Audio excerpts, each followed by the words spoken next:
भारत में ही नहीं विश्व भर में एक जटिल समस्या बना हुआ है।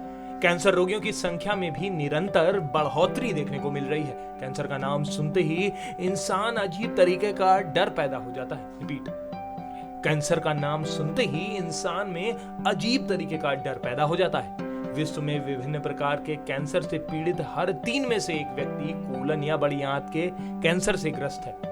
ऐसे मरीज को अब घबराने की जरूरत नहीं है, क्योंकि कोलन या बड़ी आंत का कैंसर अब लाइलाज नहीं रहा। मेडिकल साइंस में हुई प्रगति के चलते अब इस मर्ज का समय रहते कारगर इलाज संभव है। लेकिन आपको ये जानना भी जरूरी है कि आखिर कोलन होता कैसे है। इस रोग में कुछ आनुवांशिक लक्षण भी हैं, जिसमें धूम्रपान, रेड मीट और जंक फूड्स खाने से भी इस कैंसर के खतरे को बढ़ावा मिलता है। लगातार कब्ज रहना भी इस रोग के लक्षण में होता है।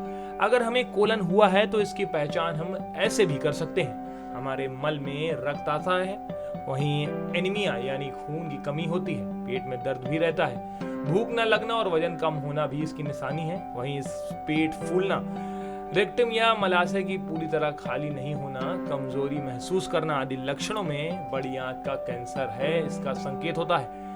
कैंसर के इस रोग से बचाव के लिए अधिकतर मामलों में सर्जरी की आवश्यकता होती है। कैंसर की पहली और दूसरी अवस्था में सर्जरी के जरिए ही उपचार होता है, लेकिन मर्ज की तीसरी और चौथी अवस्था में रेडियोथेरेपी और कीमोथेरेपी की आवश्यकता होती है। सर्जरी के अंतर्गत आंत के उस भाग को काट कर निकाल दिया जाता है जिसमें ट्यूमर पनपा है, और फिर आंत को जोड़ दिया जाता है। अगर आंत में सूजन आ जाए या फिर कोई और समस्या हो जाए तो उसे तुरंत नहीं जोड़ा जाता, बल्कि तब स्टोमा बैग लगाया जाता है जिससे मल बाहर आता है। फिर 6 से 8 सप्ताह के बाद इसे निकाल दिया जाता है और आंत को वापस जोड़ दिया जाता है। इस विधि द्वारा आप इस भयानक रोग यानी कि बड़ी आंत के कैंसर से बच सकते हैं।